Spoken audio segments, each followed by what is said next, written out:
নমস্কার, আমি বনশ্রী। আমার কহন চ্যানেলে আপনাদের সকলকে শুভেচ্ছা ও স্বাগত জানাই। এসেছি আশাপূর্ণা দেবীর গল্প শোনাতে। সেই আশাপূর্ণা দেবী যার মুখোমুখি হওয়া মাত্র পাঠক উপলব্ধি করেন রক্ত মাংস সহ উঠে আসছে আলো অন্ধকারময় এক দেশ, কাল, মনুষ্য সমাজ। আজ আমি তার লেখা গল্প পড়ব। গল্পের নাম বাঁচার মতো বাঁচতে হলে। আমাদের বাড়ির প্রসঙ্গ নিয়ে আজ হঠাৎ ক্লাসের মেয়েদের মধ্যে রীতিমতো হাসাহাসি পড়ে গেল।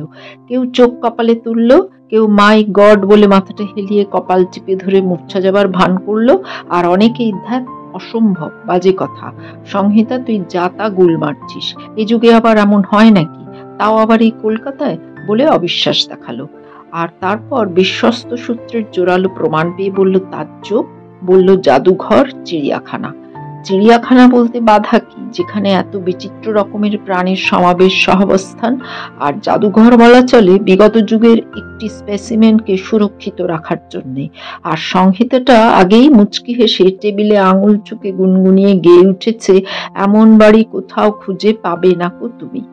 একমাত্র সংহিতাই এ কলেজে আমার স্কুল জীবনের সহপাঠিনী এবং নিকট প্রতিবেশিনী। স্কুলের আরো দু একটা বন্ধু ওই কলেজে ভর্তি হয়েছে, তবে তারা অন্য পাড়ার। আমাদের বাড়ির এত পুঙ্খানুপুঙ্খ খবর তাদের জানা নেই, থাকার কথাও নয়। সংহিতা আমাদের একদম পাশের বাড়ির ভাড়াটেদের মেয়ে। পুরনো আমলের বাড়ির দোতলার একটা অংশ নিয়ে ওদের ঘর সংসার। বাড়িতে লোক বলতে সংহিতা, তার মা, বাবা আর একটা ছোট ভাই। অনেক দিনের ভাড়াটে। আমি তো জ্ঞানবোধেই দেখছি। আগে ছেলেবেলায় আরো কাকে যেন থাকতে দেখেছি, বোধহয় একজন বিধবা পিসি আর তার দুটো ছেলে। তারা কে জানে কোন কোন এক সময় চলে গেছে। যখন গেছে তখন সংহিতার ভাইটা খুব ছোট। সে নাকি ওরা চলে যাবার পর পিসি পিসি করে খুব কেঁদেছিল, আর সেই অপরাধে নাকি একদিন মার কাছে খুব পিটুনি খেয়েছিল। ওদের বাড়িওয়ালা গিন্নি একদিন বেড়াতে এসে সেই গল্পটা করে গেছিলেন। তো ওরা চলে যাওয়ার পর সংহিতার বাবা নাকি নিজস্ব খরচে বাসাটাকে খুব খরচাপত্র করে সারিয়ে নিয়েছিলেন, আর আধুনিক ছাঁচে কিছুটা পাল্টেও নিয়েছিলেন।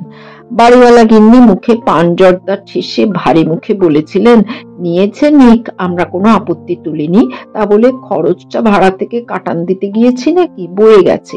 সে কথা তুলতে কর্তার সাফ জবাব, আপনার দায় আমি কেন বইতে যাব মশাই, আমি আমার যা ডিউটি তা করে চলি, 2 বছর অন্তর একবার করে হোয়াইট ওয়াশ। তো গরিবের ভাঙা বাড়িতে এতটি খরচের দরকার কি ছিল, ফ্যাশনি পাড়ায় ভালো ফ্ল্যাট কিনে উঠে গেলেই পারতেন। এরকম হেনস্থাসূচক কথা শুনে সেই কম বয়সেও আমার খুব খারাপ লেগেছিল। যদিও সংহিতাদের সঙ্গে যে খুব বেশি ভাবটাব তা নয়, যাওয়া আসাও নেই, ওরাও যে বিশেষ বেড়াতে আসে তাও নয়। ওই বাড়িওয়ালা গিন্নি যা যখন তখন এসে গজালি করে যান। তবে সংহিতা আর আমি বরাবর তো একই স্কুলে একই ক্লাসে পড়েছি, তার উপযুক্ত ভাব বন্ধুত্বটি তো থাকবেই। আমাদের বাড়ির ধাজ ভাত সবই ওর জানা, কিন্তু এত খুঁটিনাটি খবর ওর জানা তা আমার জানা ছিল না। আর এটাও ধারণা ছিল না কলেজে আসার পর ও হঠাৎ একদিন আমাদের বাড়ির প্রসঙ্গ তুলে এমন একখানি পরিস্থিতি বানাতে বসবে। আমাদের বাড়িটা নিয়ে যে এমন রসিয়ে রসিয়ে সব বলবার আছে, তাই বা কে জানতো। তা রসিয়েছে তো নিশ্চয়ই, তা নইলে সবাই এমন চোখ কপালে তোলে। স্বস্তিকা নামের একটা মেয়ে, সবেই আলাপ হয়েছে তার সঙ্গে, সে বলে উঠল, ওহ ভাবা যায় না সুমনা, এই যে তোর পক্ষে মার্ডার কেস রে, কি করে এই চিড়িয়াখানার মধ্যে বাস করিস রে, দম বন্ধ হয়ে যায় না। তাপ্তি বলল, ওর মধ্যেও তুই লেখাপড়া করিস, ভালো রেজাল্ট করিস, তোকে বাবা সাধছিলাম। অপালা বলল, আমি হলে বাবা স্রেফ এতদিনে ও বাড়ি থেকে কেটে পড়তাম। আর বেহুলাটা হেহি করে হাসতে হাসতে আঙুল তুলে তুলে গুনে গুনে দেখার ভঙ্গিতে বলল, তোদের ফ্যামিলির মেম্বার সংখ্যা তাহলে কত হলো, হিসেব করে বল না বাবা। রচনাও হেহি করলো, আঙুলের হিসেবে আসবে না বাবা, খাতা পেন্সিল নিতে হবে। ওদের এত হাসাহাসির কারণটি হচ্ছে ওই, আমাদের বাড়িতে অনেক লোক, মস্ত 3 তলা বাড়িখানার আগাগোড়াই প্রায় ভর্তি, তবে ঠাসা গোজা করে নয়, ছড়িয়ে ছিটিয়েই। যে যার জায়গায় থাকে, যে যার কাজ করে চলে। অবশ্য সেই বাবদ সারাক্ষণই বাড়িটা শব্দ ব্রহ্মর আওতাতেই থাকে। কাজের শব্দ, হাঁকডাকের শব্দ, কথাবার্তার শব্দ, ছোট বাচ্চাদের কান্নার শব্দ, খাবার সময় অনেকে একত্র হয় তখন আবার আরো জোর শব্দ, যাকে বলে সর্বদাই সরগরম। জন্মাবধি এইরকমই দেখতে অভ্যস্ত, কিন্তু সেটা যে আমার পক্ষে মার্ডার কেস তা তো কোনোদিন জানা ছিল না। অথচ দেখছি সেটা সংহিতার জানা ছিল। সেই তো প্রথম গল্প ফেঁদেছিল, সুমনার কথা আর বলিস না, ওর একেবারে মার্ডার কেস। কিন্তু সেও তো জন্মাবধি আমাদের কুমোরটুলির ওই বাড়িটা দেখে আসছে। স্কুলে তো কোনোদিন বলেনি সুমনার কথা বলিস না, ওর একেবারে মার্ডার কেস। কলেজে এসে বলল কেন, মজা দেখতে না আমায় একটু হেনস্থা করতে? পড়াশোনায় আমি ওর থেকে একটু ভালো বলে ঈর্ষায়? বেহুলা আবার আঙুল তুলল, আশপাশের শাখা প্রশাখাদের না ধরলেও বৃক্ষের মূল কাণ্ডটি ধর। সংসারের সুমনা, ওর মা বাবা, বাবার মা বাবা এবং সেই বাবার মা। ওরে বাবা, তোর সঙ্গে সম্পর্কটা কি হলো? সেই হেডবুড়ির ঠাকুমার শাশুড়ি। দারুণ, 4 প্রজন্ম একসঙ্গে। তোর একটা দাদা থাকলে আর তার বিয়ে হলে ব্যাপারটা কি হতো? একই সঙ্গে সেই বউয়ের শাশুড়ির শাশুড়ির শাশুড়ি। বলার ভঙ্গিতে সারা ক্লাসে একটা হাসির ঝড় বয়ে গেল। খুব বিচ্ছিরি লাগলো। মনে হলো ইচ্ছে করে ওরা এমন জটিল অঙ্কের ফাঁস লাগাচ্ছে। আমার তো দাদা জন্মায়নি, তাকে যদি করে একটা বউ খাড়া করে মজা দেখছে। এত কি, মা তো বলে বুড়ো ঠাকুমা, মার দিদি শাশুড়ি। তো দিদি শাশুড়ি শব্দটা কেউ জন্মে শোনেনি নাকি? আশ্চর্য। তাপ্তে বলে উঠল, হ্যাঁ রে, সেই হেডবুড়ির বয়স কত? 100-150 বছর হবে নিশ্চয়ই। বেঁচে আছে কিভাবে? আমি এদের হেনস্থায় মরমে মরে যাই। বাড়িতে থাকা বেশি লোক আর বেশি বুড়ো বুড়ি কেউ থাকা যে এত হাস্যকর স্বপ্নেও ধারণা ছিল না। তবু ক্ষীণভাবে আপত্তি তুললাম, 100-150 আবার কি, 88 তো। আবার হাসি। 88? 88 তোর হাঁটুর বয়স বাবা। ক্যালকুলেশন করে দেখ, সিঁড়ি উঠতে উঠতে কোথায় পৌঁছয়। এই বয়সেও বয়স চাপতে যায় বুড়ি। খুব রাগ হলো আমার। যে মানুষটি বাড়ির মধ্যে সকলের গুরুজন, সব থেকে মাননীয়া, তাকে অমন বুড়ি বুড়ি বলছে কি বলে? কিন্তু বুঝতে পারছি এখানে রাগ দেখানোটা বোকামি হবে, সকলে হয়তো আরো বাড়াবে। তাই গম্ভীর হয়ে গিয়ে বললাম, কাজ টাজ কিছু হবে না আজ? এই ভয়ঙ্কর দরকারি প্রসঙ্গটা না হয় ক্রমশ প্রকাশ্য হোক, ব্র্যাকেটে লেখা থাক, চলবে। ব্যাস, বলার সঙ্গে সঙ্গেই সকলের মুখই হাঁড়ি, ঘর নিস্তব্ধ। এই তো মজা, যে একটু নিরীহ তাকে নিয়ে সবাই মজা করবে, কিন্তু একটি বার যদি সে একটু মাথা সোজা করে রুখে ওঠে, ব্যাস, সঙ্গে সঙ্গে সবাই এর মানের কানাটি খসে গেল। যাকগে, তা বলে অতটা অভব্যতা সহ্য হয় না। কিন্তু আজ আর যেন পড়াতেও তেমন মন লাগছে না। বাড়ি আসার পরও ভেবে চলেছি কালকে আবার ক্লাসে ওরা কি ব্যবহার করে। কথা বলবে না, কিন্তু এমন কি বলেছি আমি? শুধু ওদের অসভ্যতা থামাতেই একটু শক্ত হয়েছি ওই একটি বার, আর ওরা বলেই চলছিল, যেন সবাই মিলে আমায় কোণঠাসা করে ফেলতে পারলেই মজা পায়। যদিও অবিরত আমায় করুণাই দেখাচ্ছিল, যেন আমি খুব একটা দুঃখী। সংহিতার ব্যঙ্গ মন্তব্যগুলো যেন গায়ে জ্বালা ধরাচ্ছে। হি হি, জানিস সুমনার গোটা 4-5 কাকা জ্যাঠা এবং তাদের বাহিনী, কিন্তু একজন কাকা ছাড়া কেউই আর ওর বাবার আপন ভাই নয়। সব দুটো কোম্পানির ব্যাপার। ওনারা সব সুমনার ঠাকুরদার ভাইপো। ঠাকুরদার ভাইপো? তারা সব গেঁড়ে বসে আছে। কি চিজ বাবা! আরে থাকবে না, তারাও তো হকদার। সেই যে মান্ধাতার আমলের বুড়িটি, তার তো নিজের নাতি, কবে মরে যাওয়া বড় ছেলের ছেলেরা। একসঙ্গে রান্না হয় অতগুলো লোকের? ও বাবা, তা আমার হবে না? এখনো যে সবাই জানে বাড়িখানা হচ্ছে ওই বুড়ির, আর সংসার ওই বুড়ির। তেনার কর্তাই তো এই পেল্লায় বাড়িখানা কিনে পেল্লায় একখানা সংসার ফেঁদে বসে এই কাণ্ড করে গেছেন। বললে বিশ্বাস করবি, এখনো নাকি বুড়ির নির্দেশে সংসারের সবকিছু চলে। সংহিতার কথা শুনে শুনে আমি অবাকও হচ্ছিলাম। বুড়ো ঠাকুমাই তো বাড়ির গিন্নি, এখনকার কর্তা মানে আমাদের ঠাকুরদার মা। তার নির্দেশে সব চলবে না? অথচ ও কথাটা বলছে আর হাসিতে ঠিক রচ্ছে। জানিস জানিস ওদের বাড়িতে আরো কত মাল আছে। একজন চিরব্যাচেলার হাফ বুড়ো, কি তার সাজের বাহার! সর্বদা ফর্সা ধবধবে গিলে করা মেহে আদ্দির পাঞ্জাবি, রাস্তায় কোঁচা লুটোনো ফাইন ধুতি, আবার হাতে ছড়ি, চেহারাও একদম খানদানি। তিনি হচ্ছেন সুমনার ঠাকুরদার শালা। পরিচয় দেওয়ার ভঙ্গি দেখো। মামা দাদুকে সুমনার বাবার মামা বলবি তো, তা নয় ঠাকুরদার শালা। ঠাকুরদা অবশ্য ওনাকে হেসে হেসে শালাবাবু বলেই ডাকেন মাঝে মাঝে। তা বলে বলবার সময় সভ্য ভাষা ব্যবহার করবি না? পিসে দাদুর সম্পর্কে ওই একই ভাষা। জানিস, আরেকখানি স্পেসিমেন, এই রাত দিন খকখকিয়ে কাশা খেকি বুড়ো, তিনি হচ্ছেন ওর ঠাকুরদার জামাইবাবু। ওরে বাবারে, সংহিতা তুই থাম, আমরা আর হাসতে পারছি না। না বাবা, চিড়িয়াখানা ছাড়া কোনো নাম ও বাড়ির দেওয়া চলে না। এই বিরাট বাহিনীকে ম্যানেজ করে কে রে? সুমনার মা না ঠাকুমা? মানে পরিচালিকা তো থাকতে হবে একজন। No problem. সংহিতা হেসে গড়ায়, বাড়িতে স্রেফ হাফ এ ডজন পুরাতন ভৃত্য, তারাই হচ্ছেন হর্তা কর্তা বিধাতা। জানিস, বুড়ো বামুন ঠাকুরটা সুমনার মাকে ধমক দিয়ে কথা বলতেও ছাড়ে না। বেহুলা ঠিকরে উঠে বলল, তবু তোরা ওই বাড়িতে পড়ে আছিস? তোর মা কি মাটির পুতুল নাকি রে? কথাগুলো মনে পড়ছে, আর মনের মধ্যে যেন একটা তোলপাড় কাণ্ড চলছে। আমাদের এই বাড়িটায়, অর্থাৎ এই সংসারটায় যে কোনো ভুল আছে তা তো কেউ কোনোদিন বলেনি এভাবে। বরং অনেকের মুখেই শুনেছি তালুকদার বাড়ির সংসারটি দেখলে চোখ জুড়োয়। আদর্শ পরিবার। আজকালকার দিনে এমন সুখী জয়েন্ট ফ্যামিলি দুর্লভ। এসব তো প্রশংসারই কথা। হঠাৎ যেন আরেকটা জগতের দরজা খুলে পড়লো আমার সামনে। এরকম তাহলে একখানা সংসার ব্যঙ্গের, লজ্জার? এ হচ্ছে কিম্ভূত? এ হচ্ছে চিড়িয়াখানা? কাজেই এরকম একখানা বাড়ির মেয়ে হওয়া স্রেফ মার্ডার কেস। মা বলল, খেতে খেতে অত কি ভাবছিস? কিচ্ছু খাচ্ছিস না? খাচ্ছি না আবার কি? খাচ্ছি তো। তোরা যত দেরি হলো যে? পাইলট কখন এসে খেয়ে দিয়ে খেলতে চলে গেল। পাইলট হচ্ছে আমার জেঠুর ছেলে এবং একমাত্র ছেলে, আর একমাত্র ওই হচ্ছে ভাই বোনদের মধ্যে আমার সমবয়সী। ওর এখনো ফার্স্ট ইয়ার। বাকি চারজন কাকার ছেলে মেয়েরা সকলেই নাবালক। কেউ কেউ স্কুলে পড়ে, কেউ বা নার্সারি স্কুলে, কেউ কেউ বা এখনো দুগ্ধপোষ্য। ছোট কাকার মেয়েটা তো এখনো দোলনায় দোলে। সংহিতার হিসেবে এই ছোট কাকিকেই আমার নিজের কাকি বলতে হয়, কিন্তু সত্যি বলতে ওকেই যেন আমি কেমন একটু দূরের মানুষ বলে মনে হয়। কেন তা জানি না, বাকিরা তো একান্তই কাছের। এতদিন তো খেয়ালই করিনি ওরা আমার নিজের নয়। জেঠিমা অবশ্য নেই। পাইলট যখন কাঁথায় শোয়া ছেলে তখন তিনি মারা গেছেন। আমার মায়ের কাছেই মানুষ পাইলট। তবে সব ক্রেডিটই মায়ের বলা চলে না। তারিণী মাসি হচ্ছে বাড়ির সমস্ত শিশুজনেরই পালয়িত্রী, রক্ষয়িত্রী। ধারাবাহিকভাবেই নাকি ওই কাজ করে আসছে সে উপরতলার জেনারেশন থেকে। এখন বাবা অবশ্য ঠাকুমার ছেলে বলতে একজনই, কিন্তু ঠাকুমার মেয়ে তো আছে তিনজন, অর্থাৎ আমার তিন পিসি, যারা এখন বিয়ে হয়ে পরের ঘরে। তো ছোট পিসির অতি শৈশব থেকেই নাকি ওই তারিণী মাসির আবির্ভাব। ছোট পিসির বয়স 34। ছোট পিসি আমার মায়ের সঙ্গে একই বয়সে, তবে বিয়েটা পিসিরই আগে হয়েছিল। আরো দুই পিসি বাবার ছোট বোনই। বাবাই ঠাকুমার বড় ছেলে।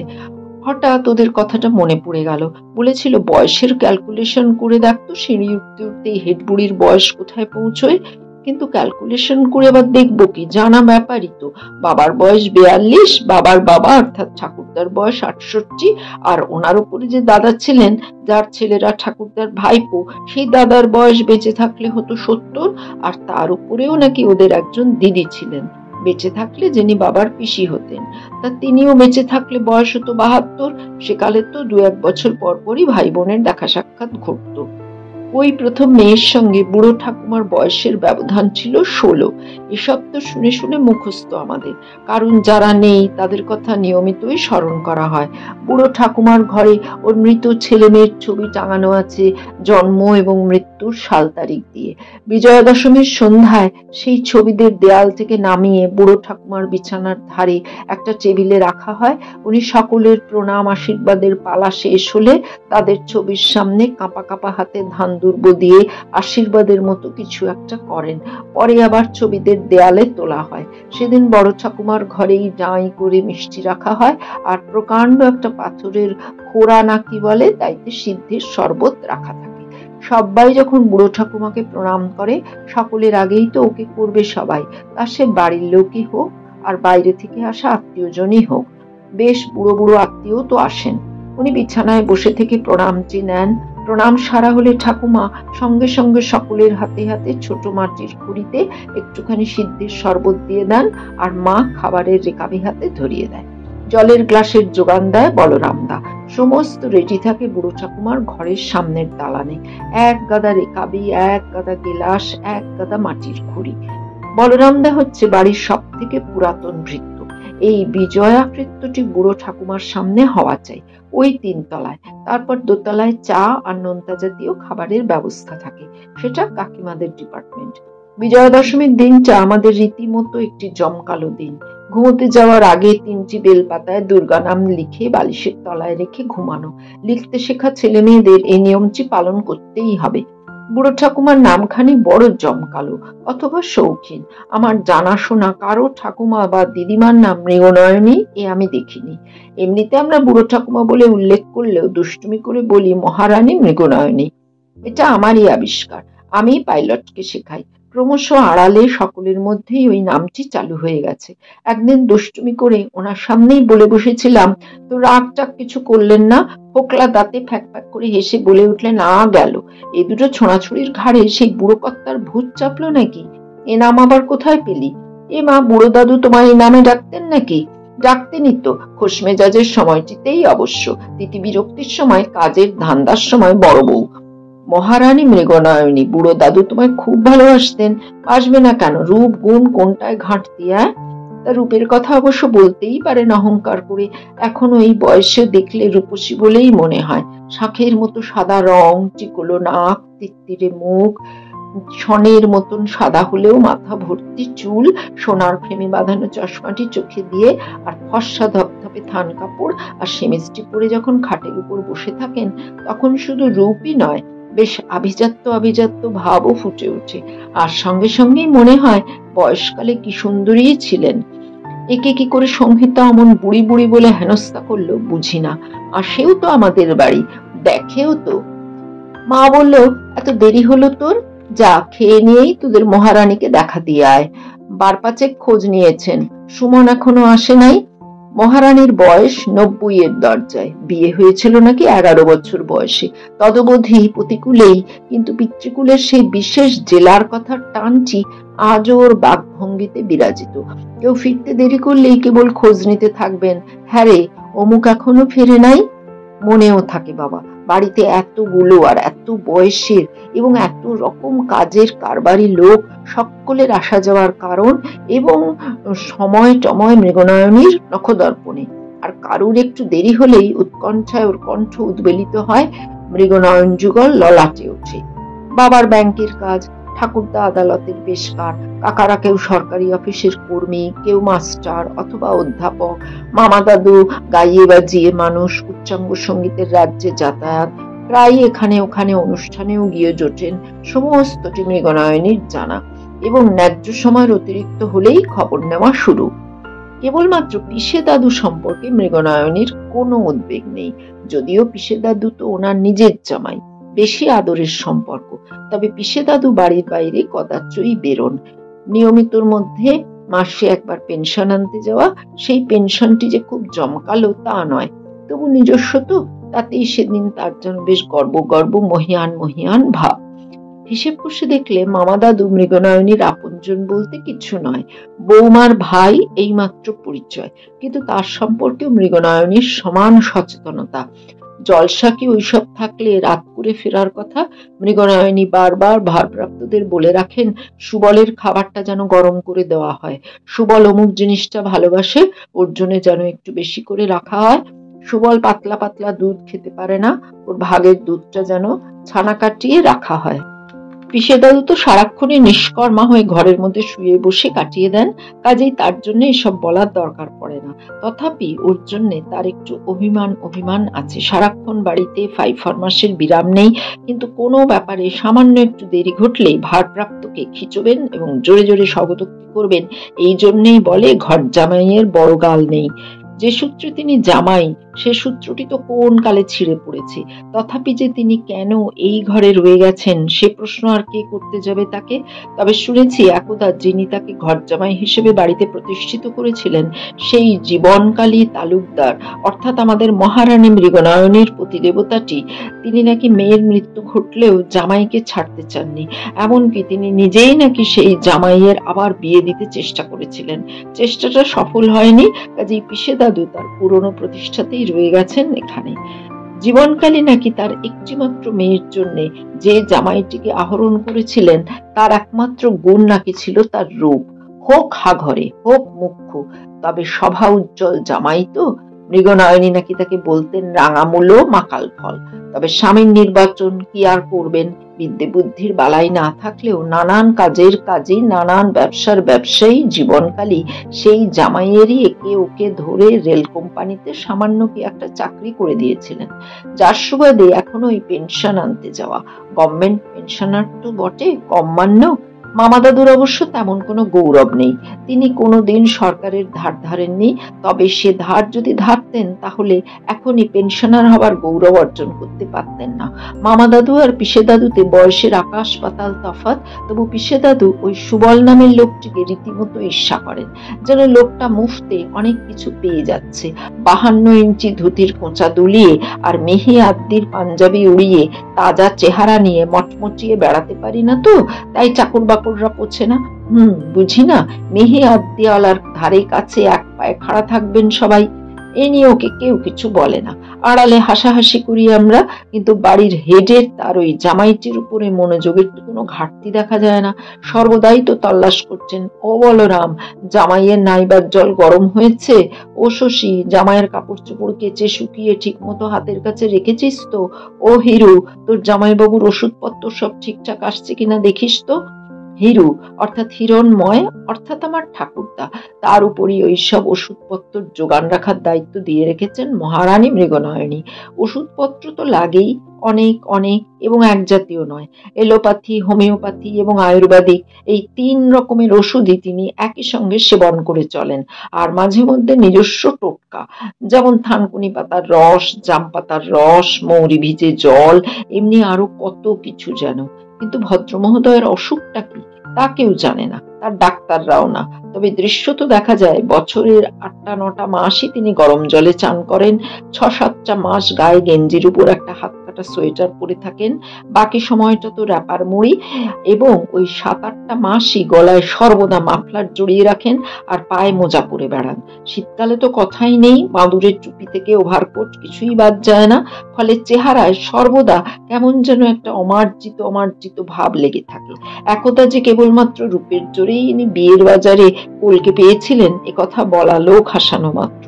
রাঙামূলো এখন পোড়া বেগুনের চেহারা এসে পৌঁছেছে। কিন্তু এসবে আমার কি ক্ষতি হচ্ছে? পিসে দাদুর এই বাতিগ্রস্ততায় আমার জীবনটা মার্ডার কেস হতে যাবে কেন? উনি তো আমাদের আড়ালে অবশ্য কৌতুকের খোরাক। মামা দাদুই বা আমাদের কি পাকা ধানে মই দিচ্ছেন? সর্বদা ফিটফাট, সর্বদা হাসি খুশি মানুষ, আমাদের তো খুব ভালোই লাগে। উনি যে কখনো বাধা ধরা রোজগার করেন না, তাতে আমার কি এসে গেল? উনি ওর গান বাজনা মারফত কোথায় না কোথায় কিছু না কিছু কোনো কাজ করে নিজের সাজ পোশাক, পারফিউম, বিশাল প্রসাধন, দ্রব্য সম্ভার ইত্যাদির সামাল দেন, এতেই তো ঠাকুমা কৃতজ্ঞ। তবে মাঝে মধ্যে টান পড়লে যে দিদির দ্বারস্থ হন না তা নয়, হয়তো হঠাৎ হঠাৎ এদিকে ওদিকে তাকিয়ে, এই তাকানোটা অন্য বাবদ, যেমন বলরাম জেঠু, শশীদা, তারিণী মাসি গোছের আমাদের গ্রাহ্যের মধ্যে আনেন না, বলে ওঠেন, এই দিদি, জামাইবাবুকে না ফাঁসিয়ে কিছু ছাড়তে পারবি? হঠাৎ ভীষণ টাইটে পড়ে গেছি। ঠাকুমা হাসি চেপে বলেন, তোর জামাইবাবুকে না ফাঁসিয়ে আর কোন বাবুকে ফাঁসাতে যাব শুনি? আহা, তোর তো কিছু স্ত্রীধন আছে। স্ত্রীধন? সেটা আবার কোথা থেকে আসছে? আরে বাবা, পকেট মানি বলেও তো কিছু থাকে নাকি? তাও না থাকলে সংসার খরচ থেকে হাতানো। ঠাকুমা হেসে ফেলে বলেন, হয়েছে, আর তোর সোর্স খুঁজতে হবে না, কত চাই? সে আর কি বলবো ভাই, খাইয়ের কি সীমানা থাকে রে? তোর সাধ্য মতো যা পারিস দিবি, সুসময় হলে শোধ দিয়ে দেব। ঠাকুমা আরো হেসে ফেলে তাড়া লাগান, থাম, আর ঢং করতে হবে না। তোর সুসময় তো আসবে লটারির ফার্স্ট প্রাইজের কাঁধে চেপে, আমার জীবদ্দশায় নয়। ঠাকুমার বয়স শুনি 62, তার থেকে বছর আষ্টেকের ছোট ওই ভাইটির উপরে তার মাতৃতুল্য ভাব, তবে স্বভাবগতভাবে ঠাট্টা তামাশা করেই কথাবার্তা। দুটি ভাই বোনেরই কথার সঙ্গে বেশ একটু কৌতুক রসের মিশেল থাকেই। এগুলো কি আমার পক্ষে মার্ডার কেস? কোনোদিন এই নিয়ে এমন চিন্তায় পড়িনি বাবা। মার নির্দেশ মতো 3 তলায় উঠে মহারানীর দরবারে হাজির হতেই তিনি বলে উঠলেন, বাঁচলুম। দেরি দেখলেই প্রাণটা হাঁকড় পাকড় করে। হাঁকড় পাকড়, আহা কি ভাষার ছিরি! মৃগনয়নী তার কোটরগত নয়ন দুটি কুঁচকে বলেন, প্রাণটার অবস্থা বোঝাবার জন্যে ওর মতো জুৎসই একটা ভাষা বার কর দেখি। তো দেরি কেন চাঁদ বদনে? এখনকার ফ্যাশন শিখে পথে ঘাটে কারোর সঙ্গে ভাব ভালোবাসা জমাচ্ছিস না তো?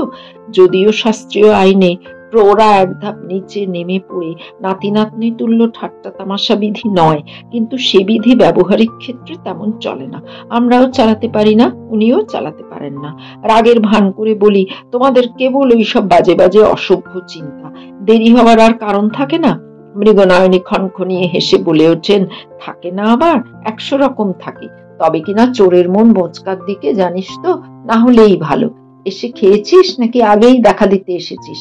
খেয়েছি বলেই পার্মানেন্ট গদিতে আসেন বৃদ্ধা মহিলার দিকে তাকিয়ে অবাক গলায় বলি, আচ্ছা মহারানী, বিছানা থেকে তো নড়ো না, চানের ঘরে যেতে মোনাদির ঘাড় ধরে হাঁটি হাঁটি পা পা, সারা বাড়ির সকলের সব খবর রাখো কি করে বলো তো? কে কখন বেরোচ্ছে, কার কখন ফেরা উচিত, এসব মাথায় থাকে কি করে? মৃগনয়নী গালে হাত দেন, শোনো কথা বলি, পা দুটোই নয় অচল অধম হয়ে বসেছে, তার জন্য মাথাটাও অচল হয়ে যাবে? তা সত্যি, মাথাটা ওনার এখনো দারুণ চালু। তার প্রমাণ সারা বছর আমাদের ধারাবাহিক ধারায় মাঝে মধ্যেই পায়েস খাওয়া, আর তার সঙ্গে অবশ্যই কিছু ভালো মন্দর আয়োজন থাকে। বাড়ির সকলের বছরে 22 বার পায়েস খাওয়ার সঙ্গে মৃগনয়নীর মগজের যোগসূত্র কি? কি আর, সংসারের সকলের জন্মতিথিটি যে ওর মুখস্থ। হ্যাঁ, জন্মদিন নয়, জন্মতিথি, যার অস্তিত্ব ক্যালেন্ডারে নয়, পঞ্জিকায়। তা সে পঞ্জিকা মৃগনয়নীর মানসপটে খোদাই আছে, শুধু বার্ষিক হিসেবটা রাখতে নতুন পাঁজির স্মরণ নেওয়া। জন্মতিথি পালনটি এবাড়ির ছেলে বুড়ো সকলের। পঞ্চব্যঞ্জন সাজিয়ে পায়েসের বাটিতে মাছের মুড়ো আর কলার বড়া চাপিয়ে সামনে প্রদীপ জেলে খাওয়ার বিধি সেদিন।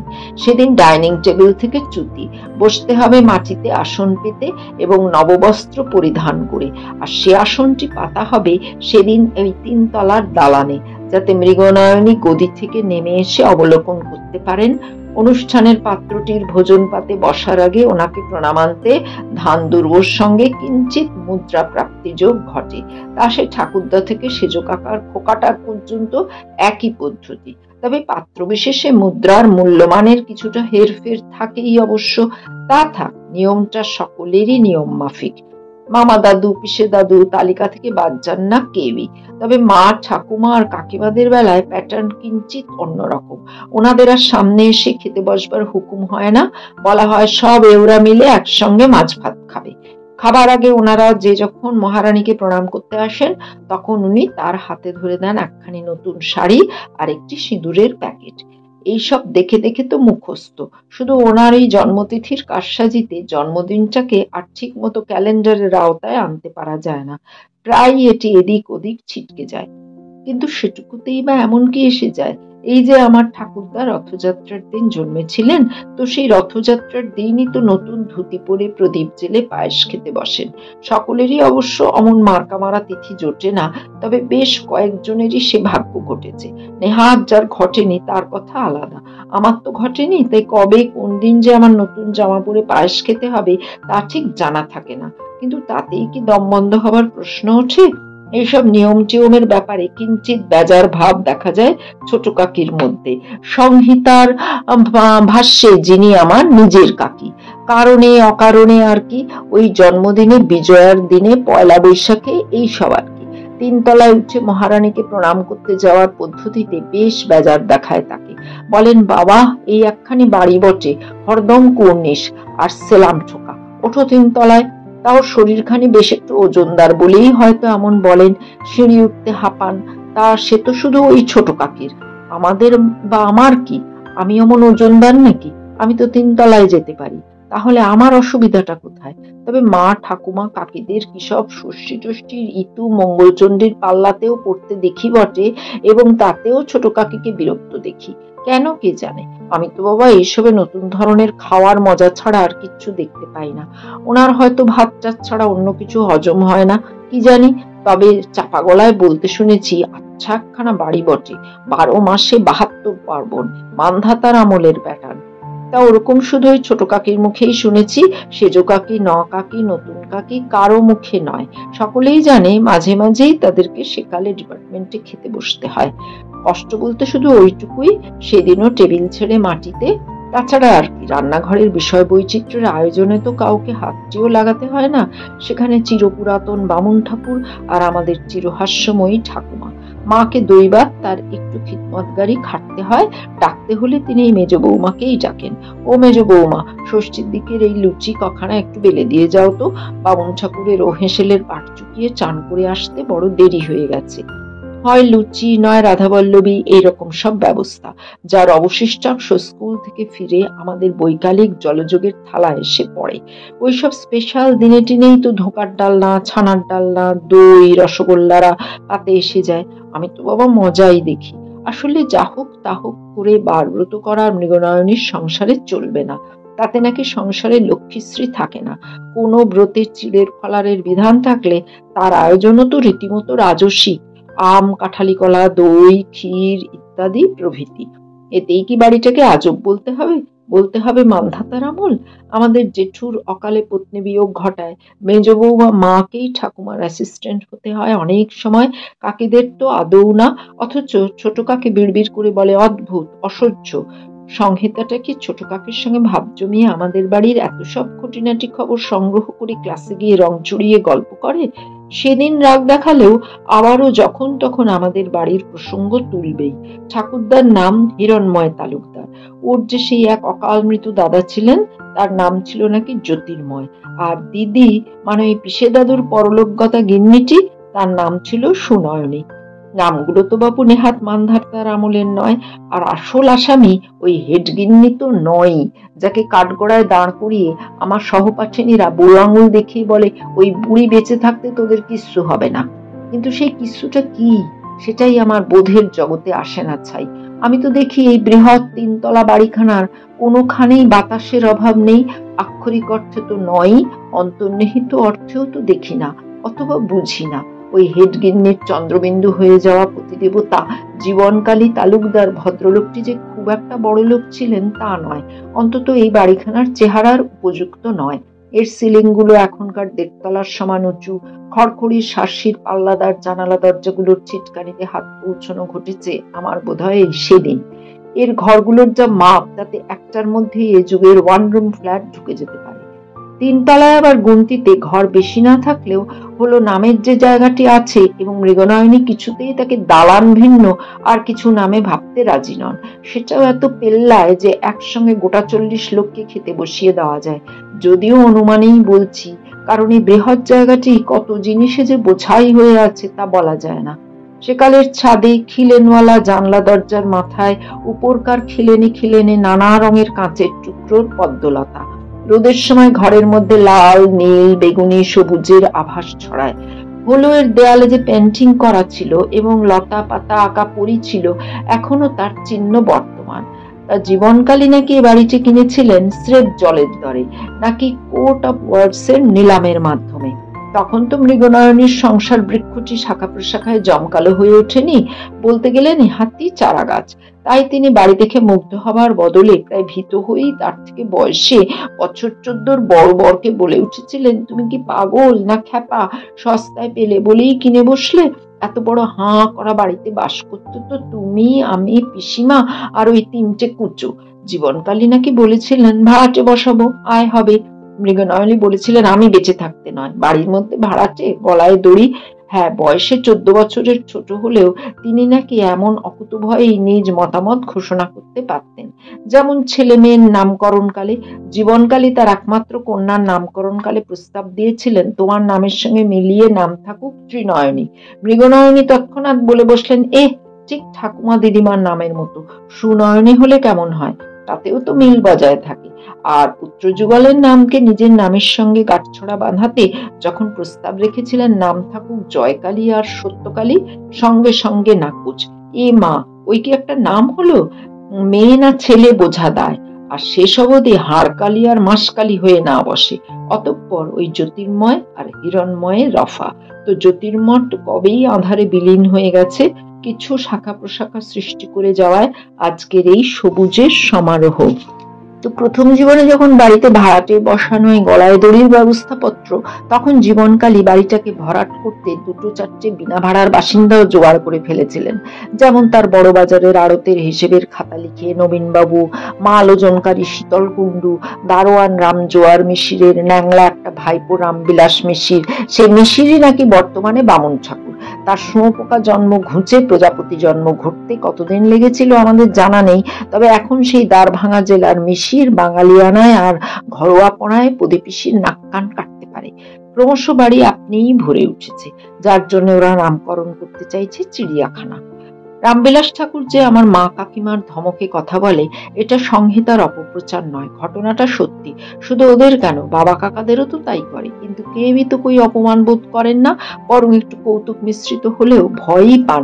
বলে, এই রে ঠাকুর রেগেছে, এই রে ঠাকুর আজ খেপেছে।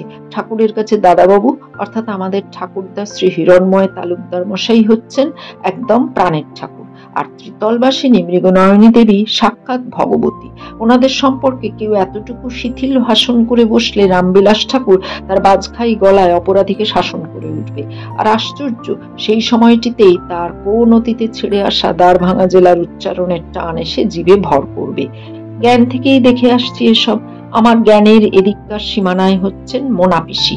মৃগনয়নের শরীর অশক্ত হওয়া বাবদ সর্বদা তার সঙ্গে থাকার কারণে যার আবির্ভাব। ছেলেবেলায় আমি ওনাকে দোতলায় নেমে এসে সকলের খাওয়া দাওয়ার তদবির করতে দেখেছি। তা মোনাও এখন পুরনোর দলে। বাসন মাজনি কাপড় কাচনিরা অবশ্য অনেক সময় ক্ষণিকের অতিথি, তবে কাউকে নিয়ে আমার মা ঠাকুমাকে জ্বালাতন হতে দেখিনি।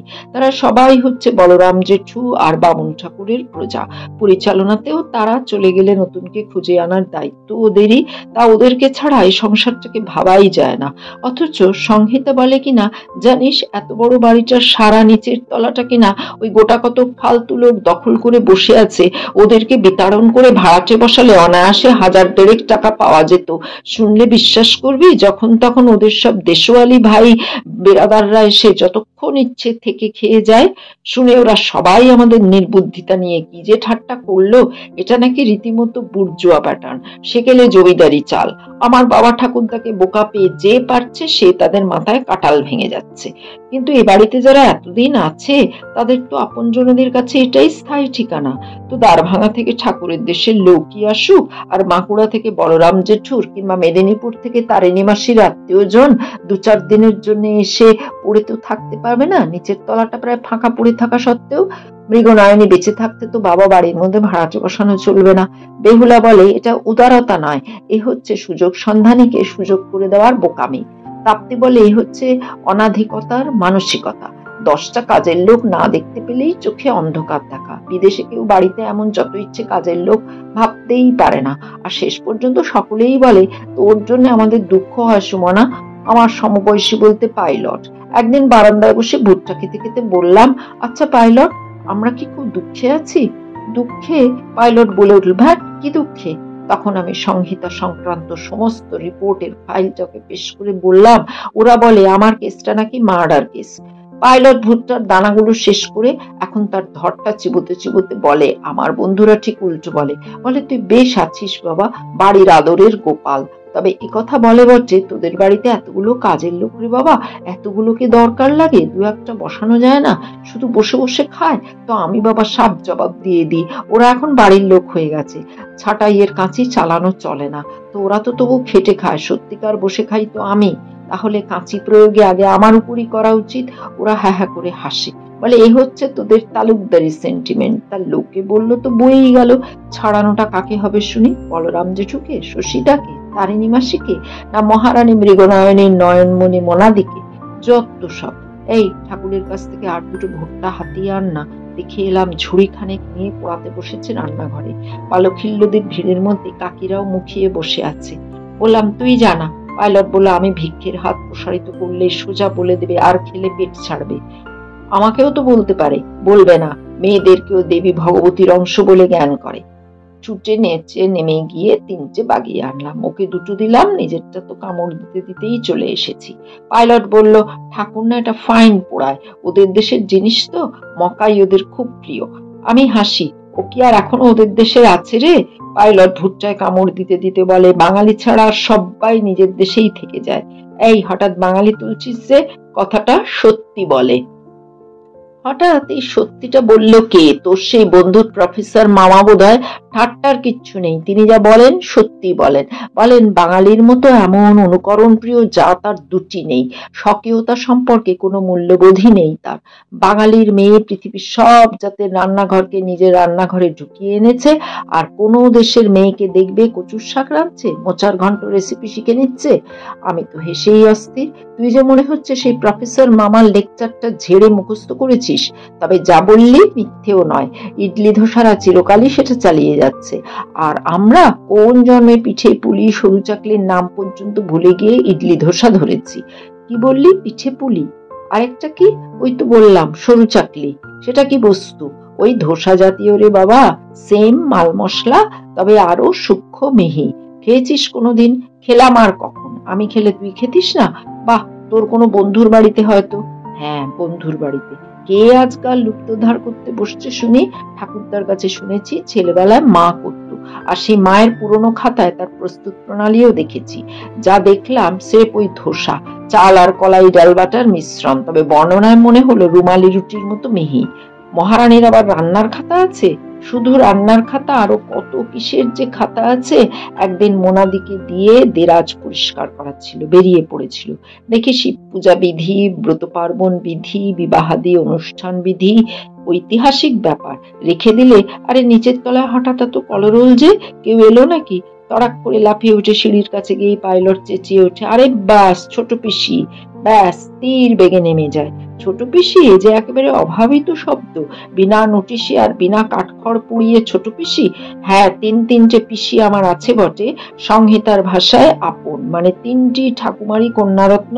তো বলতে গেলে তিনজনই দুর্লভ। ঠাকুমা বলে আমার তিনটে মেয়ে কি ছাই পা ছড়িয়ে বসে ভাত খেয়েছিল বাবা, তাই তিনটেরই দূরে শ্বশুর বাড়ি। যে মেয়ে পা ছড়িয়ে খেতে বসে তার নাকি দূরে শ্বশুর বাড়ি হয়, শুনে আসছি চিরকাল। তো পিসিদের কারোই তো শ্বশুর বাড়িটি দূরে নয়, দূরে হচ্ছে বরের বাড়িটি। বড় পিসি থাকে গৌহাটিতে, মেজ পিসি হায়দ্রাবাদে, আর এই ছোট পিসিটি মিজোরামে। 7 জন্মে আসতে পারে না।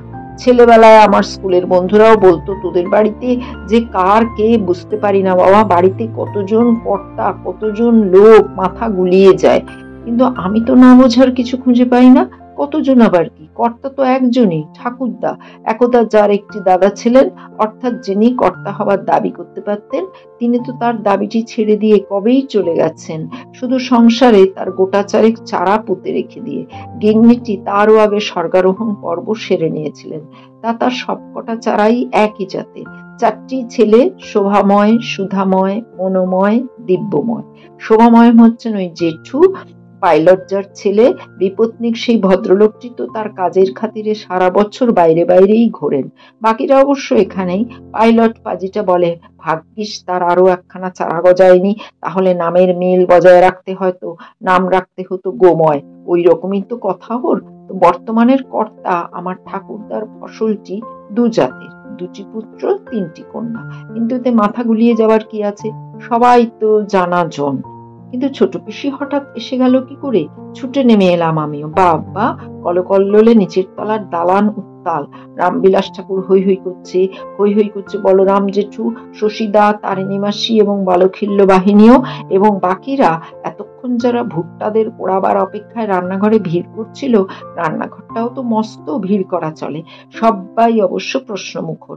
অতএব হাওড়া স্টেশনের কলকল্লোল, তার সঙ্গে ছোট পিসির চাচা ছোলা গলাটি প্রায় স্টেশনের ঘোষিকার মতোই। কি করে এলাম, কি সূত্রে এলাম, ওসব কথা পরে হবে। এলাম সেটাই আসল কথা। বাবা, কতদিন পরে! প্রায় 5.5 বছর।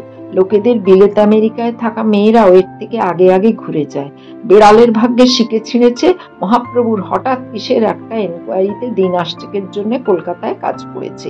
এই সুযোগ ছাড়ি তো তিনি তিনি তো স্টেশন থেকে এই অফিসে আমায় মোট ঘাট সমেত একটা ট্যাক্সিতে চাপিয়ে দিয়ে টাটা, ভাগ্যে থাকলে আবার দেখা হবে বলে কেটে পড়লেন। বলেছে ওবেলা নিজেদের বাড়ি পাথুরেঘাটায় দেখা করে এখানে চলে আসবে। পাথুরেঘাটায় আবার আছে কে? বিশেষ কেউ না, জ্যাঠতো তো দাদা বৌদিরা। তবু বাড়ি বলে কথা, আমাকেও কি আর এই দুর্লভ 7টে দিন থেকে 2টো দিন সেখানে ডিউটি দিতে না যেতে হবে? যাক, আজ যে বলেনি সেখানে গিয়ে উঠি এই রক্ষে। ইস, কি ভালো যে লাগছে! সত্যি এসেছি তো, বিশ্বাস হচ্ছে না যেন। ও রামবিলাস ভাইয়া, তুমি এখনো তেমনি ভুট্টা পুড়িয়ে পুড়িয়ে সবাইকে দাও? কি অদ্ভুত! যেন একখানা স্বর্গীয় দৃশ্য দেখছি। মা, ও মা, আমাকে যে দেখতেই পাচ্ছ না, বাবা বাড়ি নেই, কাকারা? তা সত্যি এখন এ সময় থাকবেই বা কেন? সেজো কাকি, কাকি, নতুন কাকি, তোমরা এই কবছরে কেমন বুড়ো বুড়ো হয়ে গেছো মনে হচ্ছে। হওনি? আমার চোখের ভ্রম, বাঁচলাম। তা ছোট কাকি নেই, বাপের বাড়ি গেছে? কবে আসবে? আজই? বাঁচলাম। প্রায় রোজই যায়? ওরে বাবা, মার কাটারই ব্যাপার, বেচারি আমি। ঠিক একই রকম আছে ছোট পিসি, সেই অনর্গল কথা বলে চলা, প্রশ্ন এবং উত্তর শোনা মাত্রই আবার প্রতি প্রশ্ন। বদলায়নি দেখে ভীষণ ভালো লাগলো। আসলে মেয়েরা যার জন্য হঠাৎ খুব বেশি বদলে যায়, সে ঘটনা তো ঘটেনি পিসির জীবনে। ছোট পিসির ছেলে মেয়ে হয়নি। ঠাকুমা বললেন, সব কথা এই ধুলো পায়ে একসঙ্গে এইখানে দাঁড়িয়ে সেরে ফেলিস নি বাছা, হাত মুখ ধো, তিনতলায় চল। তিনিও নিশ্চয়ই কলকোলাহল শুনতে পেয়ে ব্যস্ত হচ্ছেন। সে ব্যস্ত হওয়া রোগটি আছে এখনো? নতুন কারো গলা পেলেই সানাইয়ে পো, কে এলো রে? অন্য কার গলা পাচ্ছি যেন, ঠিক সেই রকমই আছে। চলো চলো, দেখি গে। মা, তুমি বাপু কিছু মনে করো না, তোমাদের সকলের থেকেও আমার ওনার কথাই বেশি বেশি মনে পড়তো। সিঁড়িতে উঠতে উঠতে কথা চালিয়ে যাচ্ছে ছোট পিসি। ইস, সব জায়গায় দেখছি যেমনটি ছিল ঠিক তেমনি আছে, অবিকল। মাঝের সিঁড়ির কোণে ধোবার বাড়ি যাওয়ার কাপড়ের বাক্সটি পর্যন্ত ঠিক তেমনি বসানো। ওহ, কি ভালোই যে লাগছে, কি ভালোই যে লাগছে। এই কথাটা বোধহয় 100 বার বলছে ছোট পিসি। যেমনটি দেখে গিয়েছিলাম ঠিক তেমনটি আছে। এটাই যেন একটা পরম আনন্দের। আমার মনের মধ্যে যে ছবিটি আঁকা আছে তার রং বদলায়নি, তাহলে বদলে যাওয়াই কি না ভালো লাগার? তাই অনেক দিন আগে আমি যেমনটি রেখে গিয়েছি ঠিক তাই আছে। এটা ছোট পিসির স্বর্গীয় দৃশ্য বলে মনে হচ্ছে। আমরা অত কি বুঝবো, রোজ যা দেখি তাই দেখে চলেছি, কেউ কোনো কিছু নড়ায় না। ইতিমধ্যে তো বাড়িতে দুটো নতুন মানুষের আবির্ভাব ঘটেছে, খবর পেয়েছিলাম। কই তারা? ও, একটা তার মামার সঙ্গে মামার বাড়ি গেছে, আরেকটা এখনো ঘুমোচ্ছে। এ মা, এই পড়ন্ত বেলায় ঘুমোচ্ছে? তা কি হবে, সারা দুপুর ঘুমোবে না, দস্যিবৃত্তি করবে।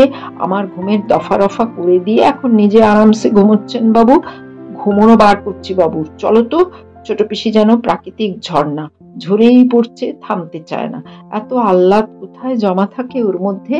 ছোট পিসি কি আগের থেকে আরো বেশি সুন্দরী হয়েছে? পিসিদের মধ্যে ছোট পিসি সুন্দরী ছিল। মিজোরাম জায়গাটা কেমন কে জানে, তবে ছোট পিসি লোকটা খুব ভালো, একদম আইডিয়াল ভদ্রলোক। মানে বছর 6 আগে পর্যন্ত যা দেখেছি, এবার দেখি কিরকম বদলায়নি বোধহয়। বদলালে পিসিও বদলে যেত নিশ্চয়। তিনতলায় মহারানীর দরবারে আবার সেই আমজনতার ভিড়, কারণ ওই একটি নতুন আগন্তুক, সব থেকে ছোট কটা, যেমন সেপাই, সোলজার, পল্টন, এদের স্মৃতির জগতে ছোট পিসি তো ঝাপসা। তবে আমার বোন সুতপা বলল, খুব মনে আছে, থাকবে না? বাহ, আমি তখন ক্লাস 5-এ না? তখন মানে ছোট পিসি শেষ যেবার এসেছিল। আর ফুলকি টুসকি চড়াই, জাপানি, বুবাই টুবাই, এদের যে ঠিক মনে পড়ছে তা নয়, তবে এখন দেখে মোহিত প্রায় হাঁ করে তাকিয়ে আছে। ছোট পিসি অবশ্য মৃগনয়নীকে বুড়ি বলল, তবে সেটা আলাদা স্বাদের। একদম 2 হাতে জড়িয়ে ধরে বলে উঠলো, বুড়ি, তুমি এখনো ঠিক তেমনটি আছো। ওরে বাবারে, আহ্লাদে আমার যে মরে যেতে ইচ্ছে করছে গো। এই হচ্ছে ছোট পিসি। আচ্ছা, আমার যদি ছোট পিসির মতো বিয়ে হয়ে অনেক দূর চলে যেতে হয়, আর এমনি অনেক দিন পর আসা হয়, তাহলে কি সব ঠিকঠাক আছে দেখে আহ্লাদে মরে যেতে ইচ্ছে হবে আমার? ফেলা ছড়া করে মরে যাওয়ার মতো প্রাণ কি সকলের মধ্যে থাকে? বাড়িতে যেন ঝড় বইছে, বান ডাকছে, প্রাণ ওথলানো ঝড়, আহ্লাদের বান। ছোট পিসি 7 দিন থাকলো, তার মধ্যে অবশ্য 1.5 দিন গ্যাপ ওই পাথরে ঘাটা বাবদ। তো সবগুলো দিনই যেন আমাদের বাড়িতে মহোৎসব। ঠাকুরদা তো 2 দিন তার কর্মক্ষেত্রে যাওয়াই বন্ধ করে দিলেন। বাবা কাকারাও এক একদিন ডুব মারলেন, বাদে ছোট কাকা। ছোট কাকার কড়াকড়ির অফিস থেকে গাড়ি আসে আনা নেওয়া করতে। ডুব মারা সম্ভব নয়, ইচ্ছেও দেখিনি। যে যেমন ভাবে পারছে ছোট পিসিকে আদর করতে চেষ্টা করছে। সেজো কাকা ওর মধ্যে 2 দিন থিয়েটার দেখালো, কারণ সেজো কাকার নিজের ওই দিকে ঝোঁক। অবশ্য একা ছোট পিসিকে কি আর, 2 গাড়ি বোঝাই করে। ছোট পিসি বলে, কলকাতা ছেড়ে আবার মানুষে থাকে? ছি ছি, থিয়েটার দেখা বলে কোনো জিনিস নেই, বাংলা কথা পর্যন্ত ভুলে যেতে বসেছি। বাবা, এখানে এসে বাংলা শুনে বাঁচছি। ছোট পিসে বলল, তা হয়তো বাঁচছো, কিন্তু ভুলে যেতে বসেছো বলাটা কি ঠিক হচ্ছে?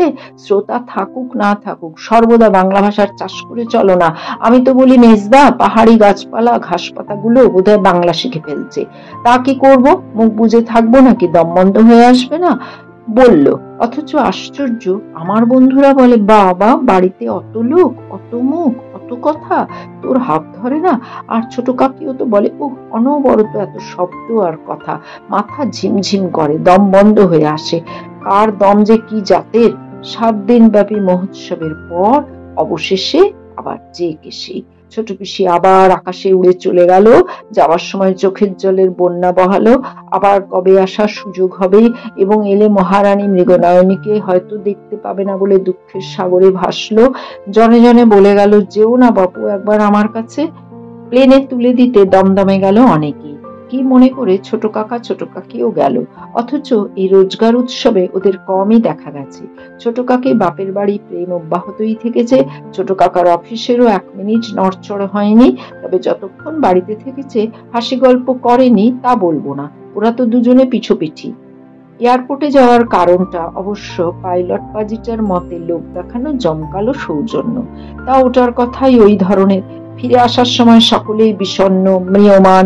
অত যে হাসি খুশি মামা দাদু, যিনি বাড়ি থেকে বেরোবার সময়ও ঠাট্টা তামাশার মতো কথা বলেছেন, চল তোদের দুটোকে নীল আকাশে উড়িয়ে দিয়ে আসি। দুজনে হেসে হেসে ভেসে ভেসে স্বস্থানে পৌঁছে যা। তিনিও মলিন। হঠাৎ বলে উঠলেন, বকবকুমটাকে ওর সেই বিশেষ ফেভারিট গলির মোড়ের হরিপদর দোকানের তেলে ভাজা 1 দিন বই আর 2 দিন খাওয়ানো হলো না। আবার হঠাৎ বলে উঠলেন, কদিন বা মেয়াদ, তার মধ্যেই আবার শ্বশুর বাড়ি থাকতে যাওয়া, কোনো মানে হয়? আবার এক সময় স্তব্ধতা ভেঙে বলে উঠলেন, বাড়িটা ঠান্ডা মেরে যাবে। এমনকি পিসে দাদুও যে কদিন মান অভিমান কম করেছেন। কাজের লোকদের বলেছেন, দিদিমণির কিছু চাই কিনা আগে জেনে এসো। আর মহারানী, তার তো আজ ক্ষুধা নাই, ঘুম লাগছে, চোখে আলোটা সইছে না। অতএব সন্ধে হতেই ঘর অন্ধকার করে শুয়ে পড়েছেন। ঠাকুমা ঠাকুরদাদার কথা তো ছেড়েই দাও, ছোট পিসি তো ওদের কোলের সন্তান। তা সে না হয় কারে পড়েই দূরে চলে যেতে বাধ্য হয়েছে, চোখের আড়ালে থাকতে হচ্ছে। কিন্তু অন্য কনিষ্ঠ সন্তানটি? হ্যাঁ, ছোট পিসি কদিনের জন্য এসে মায়া বাড়িয়ে আবার ফিরে যাওয়ার পর আমাদের ওই কুমোরটুলির বাড়িখানার চলমান চাকাখানা তখন আবার নির্দিষ্ট তালে ঘুরতে শুরু করেছে। যে তালে সর্বদা তেমন কোনো ঝংকার নেই, কেবলমাত্র নিজস্ব ছন্দের ধ্বনি। আবার ঠাকুমা সেই ভোর ভোর সকালবেলা চান সেরে তসর শাড়ি পরে 3 তলায় উঠে মৃগনয়নীর ঠাকুর ঘরে ঢুকে তার সারা জীবনের আহরিত ডজনখানেক ঠাকুরের সেবা যত্ন সেরে মৃগনয়নীকে তাদের চরণামৃত আর প্রসাদ খাইয়ে জিজ্ঞেস করেন, মা, আজ কি রান্না হবে? এবং অতঃপর নিচে নেমে এসে বামুন ঠাকুরের দরবারে সেটি পেশ করেন। মা একটু পরে গিয়ে ঠাকুমার কুশল বার্তা নিয়ে জিজ্ঞাসা করেন, ঠাকুমা, আপনার জন্য আজ কি রাঁধবো বলুন, কি খেতে ইচ্ছে করছে? এটা মার ডিপার্টমেন্ট, তাই এই প্রশ্ন করছে মা। তারপর পরে পরে চলতে থাকে বাবার কাকাদের, বাদে ছোট কাকা, ঠাকুরদা এবং ছেলে মেয়েদের নিজ নিজ কাজে বেরোবার সময় একবার করে 3 তলার সেই ঘরের দরজায় ঢু মেরে যাওয়া, চলি, যাচ্ছি, আচ্ছা আচ্ছা আসছি, বেরোচ্ছি, ইত্যাদি ইত্যাদি চলতেই থাকে কিছুক্ষণ। মামা দাদুর অবশ্য সকালের দিকে তেমন কিছু নেই, তিনি বেরোন বিকেলের দিকে। তা তিনিও তার যাত্রাকালে ফুলকোচাটি সামলে একসঙ্গে 2টো সিঁড়ি টপকে টপকে এসে বলেন, মাইমা, বেরোলাম। মামিমা, এইসব অদ্ভুত ডাক। কুটুম বাড়ির ছেলে মেয়েদের নাকি এটাই বিধি। তো আমাদের এই বাড়িটিতে নিখুঁত ভাবে বিধি মানামানিটাও তো একটা বিধি।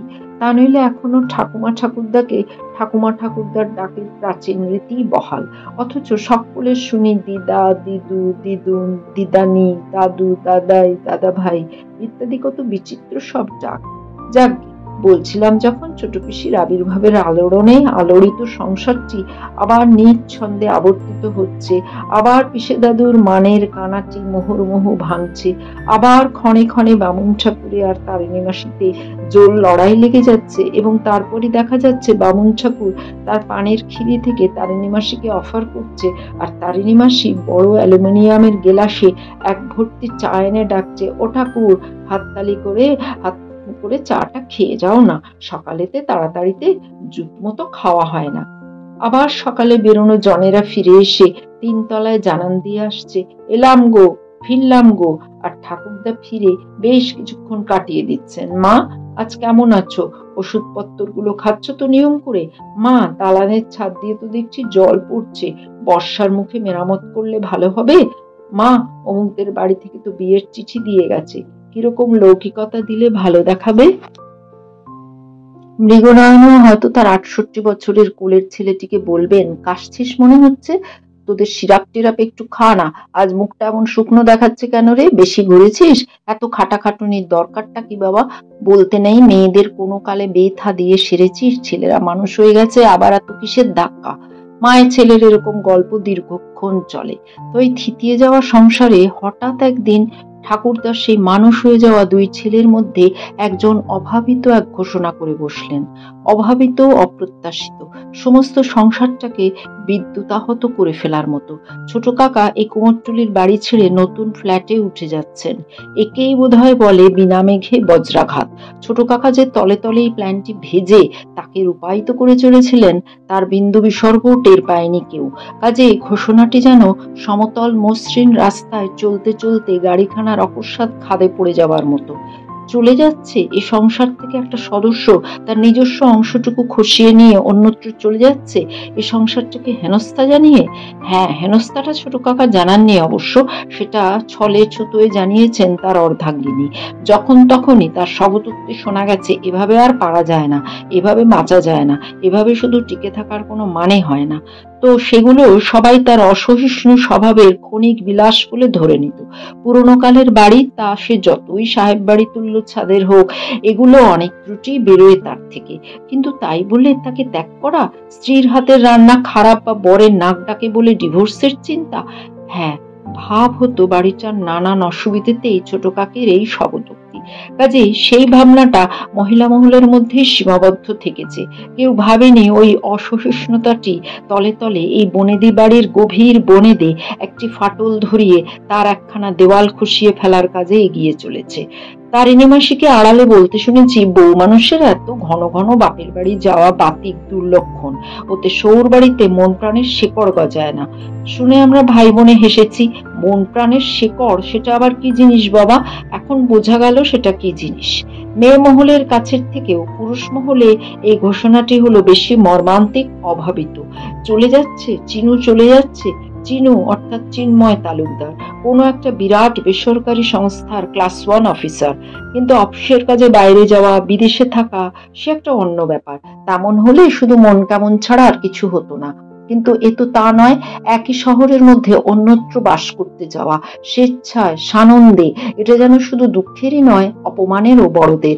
এই ঘোষণাটির আগে থেকেই ছোট কাকি বাপের বাড়ি, নাকি তার মায়ের শরীর খারাপ? ছোট কাকার বর্তমানের অবস্থা যেন একখানা চাকা ভেঙে যাওয়া রথের মতো কাত হয়ে লটকে থাকার মতো।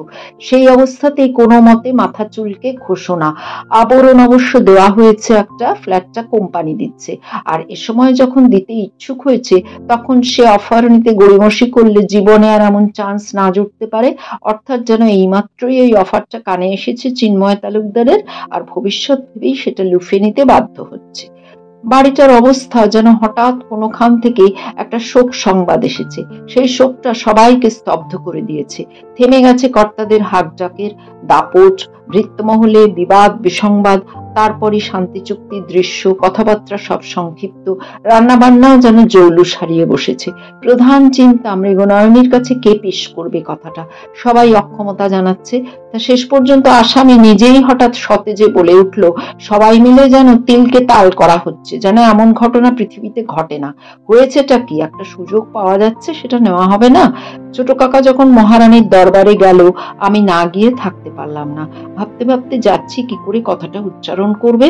তা ঘাটটা খুব চুলকোলো বটে, তবে বলেও ফেললো ফস করে, ঠাকুমা, কোম্পানি একখানা ফ্ল্যাট দিতে চাইছে, দুর্দান্ত ফ্ল্যাট, সহজে অমন জোটে না, তো নেওয়া উচিত না ছাড়া উচিত?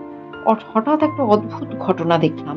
কথাটা শোনা মাত্রই মৃগনয়নীর কোটরগত নয়নে যেন ফস করে একটা দেশলাই কাঠি জ্বলে উঠল। আর সঙ্গে সঙ্গে বলে উঠলেন তিনি, মিথ্যে নাকামো করতে এসেছিস কেন রে চিনু? এ যেন ভাতের থালা শেষ করে ফেলে গন্ডুস করার ধাসটামো। সকল ব্যবস্থা পাকা করে এখন আবার উচিত অনুচিতের ধুয়ো কিসের? যাতে ভালো থাকবি তাই করবি। আফিস ফেলার দিচ্ছে, দেবেই তো। এখনকার ব্যবস্থাই তো হচ্ছে যাতে বউ-ঝিয়েরা সংসার থেকে ভিন্ন হওয়ার সুযোগ পায়। তা যেখানেই থাকিস ভালো থাকিস, ঠাকুরের কাছে এই প্রার্থনা। যাত্রাকালে একবার ঠাকুর ঘরে নাম করে যাস, বলে নিজেই দুহাত জোড় করে বললেন, দুগ্গা দুগ্গা, নারায়ণ নারায়ণ, মা মঙ্গলচণ্ডীর সঙ্গে থেকো, দৃষ্টি রেখো। ব্যাস, যেন ধ্যানস্থই হয়ে গেলেন। আচ্ছা, এটা কি হলো? মনে হলো যেন সব জানতেন, কিন্তু আগে তো কেউ কিছু বলেনি। অনুভবে টের পেয়ে গেছিলেন। ছোট কাকা তো ঠিক নেতা জোবড়ার মতন ঠাকুর ঘরের সামনে একবার মাথাটা নুয়ে প্যাত প্যাত করে নেমে আসেন। এখন পরনে ছিল পাঞ্জাবি পায়জামা। মনে হলো পায়জামার দড়িটা ঢিলে হয়ে নেমে আসছে। ছোট বাচ্চাদের মতো সেটাকে সামলাতে সামলাতে সিঁড়ি নামলেন। কিন্তু পাইলটটা যে কখন ওনার সঙ্গ নিয়েছিল কে জানে। একসময় আমাদের কাছে এসে বলল, ছোটকা, তখন নিজের মনে কি বলছিল জানিস? বলছিল, শালার সর্বদা আসামির রোলে থাকা থেকে রেহাই পাওয়া গেল। এর মানে কি বলতো? শালাটাকে। আমার মনে হলো এই শালাটা হচ্ছে নিজেই। কখনো কখনো বলতে শুনেছি, শালার পেটটা ঠিক হচ্ছে না, রোজই চুয়া ঢেকুর। যাক, ওর কথা নিয়ে হাসাহাসি করার মনোভাব তো এখন নেই, তাই সবাই চুপচাপ বসে থাকি। দেখতে পাই দরজার সামনে একটা লরি, ছোট কাকার ঘরের জিনিসপত্র ওঠানো হচ্ছে তাতে। ছোট কাকার ঘরের আসবাবপত্রই তো সব থেকে বেশি। বিয়ের সময় ওর শ্বশুর বাড়ি থেকে অনেক ভালো ভালো ফার্নিচার দিয়েছিল, খাট, আলমারি, ড্রেসিং টেবিল, আলনা, সোফা, টেবিল। বাড়ির মধ্যে সব থেকে সাজানো গোছানো জমজমাট চেহারার ঘরটা হঠাৎ খাঁ খাঁ হয়ে যাওয়ায় কিরকম যেন ভয় ভয় লাগলো। সেদিক থেকে পালিয়ে এলাম। পরদিন কিসের যেন একটা ছুটি ছিল। স্কুল, কলেজ, অফিস সবই বন্ধ। অন্য অন্য সময় এরকম সর্বাত্মক ছুটির দিনে রান্নাঘরে উৎসব লেগে যায়। এদিন আর তেমন কিছু হলো না। সারা সংসারটা যেন শোকাহত। কথা বলা তো দূরের কথা, কেউ কারোর মুখের দিকেই তাকাচ্ছে না। শুধু হঠাৎ হঠাৎ তারিণী মাসির এক একটা স্বগতোক্তি যেন হাওয়া এসে পড়ছে। বুড়িটার মরণ পর্যন্ত তর সইল না, আর কতকালই থাকবে। সত্যি তো আর অমর বর নিয়ে আসেনি, চিরুনির দাঁড়া। আস্ত থেকে একটা দাঁড়া খসলেই গাঁথুনি আলগা। কথায় বলে, একা না ভ্যাকা, তো যেচে সেদে সেই অবস্থাকে ডেকে আনা। কিন্তু তারিণী মাসির তো স্বগতোক্তি স্বভাব, কে আর কানে নিচ্ছে? তাছাড়া উক্তিটা যাদের কানের জন্য, তাদের কান তো বহু দূরবর্তী।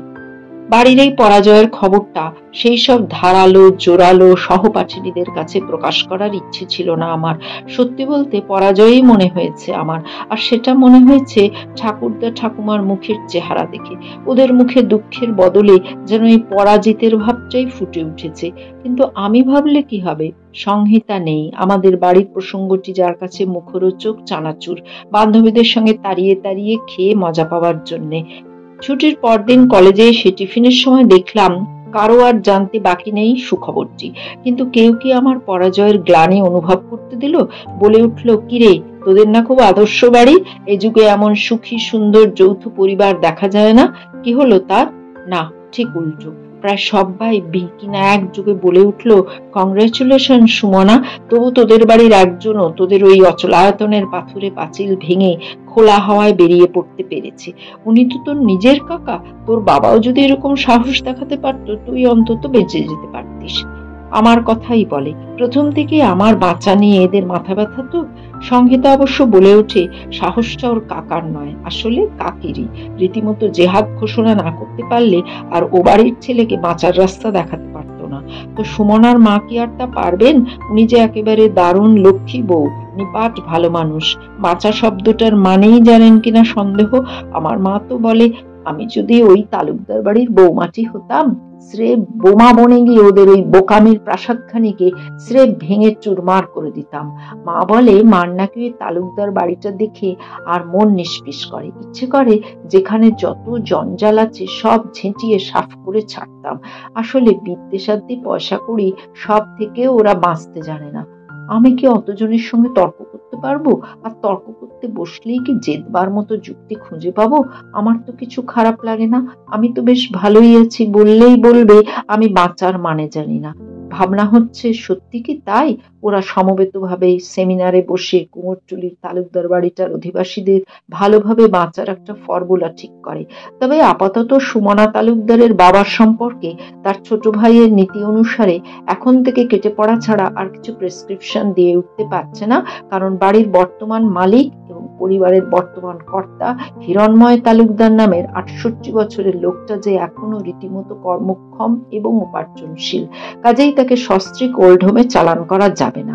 অতএব তার জন্যই কর্তব্য নির্ধারণ। অবশ্য যুক্তিটা এদের অকাট্য। অনায়াসে নিজস্ব জোরালো ভাষায় এরা বলে উঠতে পারে, এখনো যতই রোজগেরে হোক বুড়ো, তুই তোর ৩-৬-১৮খানা ঘর, ৩-৩টে বিশাল হল, ৩-২-৬টা বাথরুম আর ৪-৪টে স্টোর কিচেন সমেত জরাগ্রস্ত বাড়িখানাকে মেরামত করিয়ে নবজীবন দান করতে পারবি? সেই সারিয়ে তোলা আস্ত সুস্থ বাড়িখানা আজকের যুগের যুগ্গী সাজ সরঞ্জামে সাজিয়ে মাচার মতো বাঁচতে পারবি? পারবি না, সে ক্ষমতা নেই। কাজেই ওই জরাজীর্ণকে আরো জীর্ণ হতে দিতে হবে, আর নিজেদের বোকামির ফসল জমানো জঞ্জালদের বুকে আঁকড়ে পড়ে থেকে মৃত্যুর পথে এগোতে হবে। পারবি চাঁদু তাছাড়া কিছু করতে? অতএব যদি বাঁচতে চাস তো প্রথমেই ওই ১০০ বছরের বুড়িটাকে বৃদ্ধাশ্রমে চালান করে দে, তারপর তোদের একপাল নিষ্কর্মা দাসদাসী আর ওই সাধের মামা পিসে মেশো দাদাদের ঝেঁটিয়ে সাফ করে ফেল, এবং অতঃপর ভাইপো নামের আগাছা গোষ্ঠীদের নামে উচ্ছেদের নোটিশ দিয়ে বাড়িখানাকে প্রমোটারের হাতে তুলে দে। মোটা টাকা হাতে আসবে, তার সঙ্গে ভবিষ্যতে ওখানেই গজিয়ে ওঠা আকাশ ছোঁয়া বাড়ির মধ্যে অন্তত ২খানা দুর্দান্ত ফ্ল্যাট, যেখানে নতুন করে জীবন শুরু করে মানুষের মতো বাঁচতে শিখবি। ভাইপোদের উচ্ছেদ মানে তাদের অধিকার নেই? রাখতো, ওসব অধিকার বাতিল করে ফেলা কোনো ব্যাপারই নয়। বাড়ির tax fax, electric bill, telephone bill সবই তো হিরণময় তালুকদারের নামে শুনলাম, তাই না সংহিতা? তোর বাবা তাই বলেছে না? তাহলে ভাইপোদের কেস দাঁড়াবে না? আমি হতভম্ব হয়ে তাকিয়ে থাকি ওই সুন্দর সুন্দর রংচঙে মুখের কতগুলো মুখের দিকে। এরা এত জানলো কি করে? শিখলো কখন? বাঁচার মতো বাঁচতে হলে এত শিখতে হয়, জানতে হয়, বুঝতে হয়।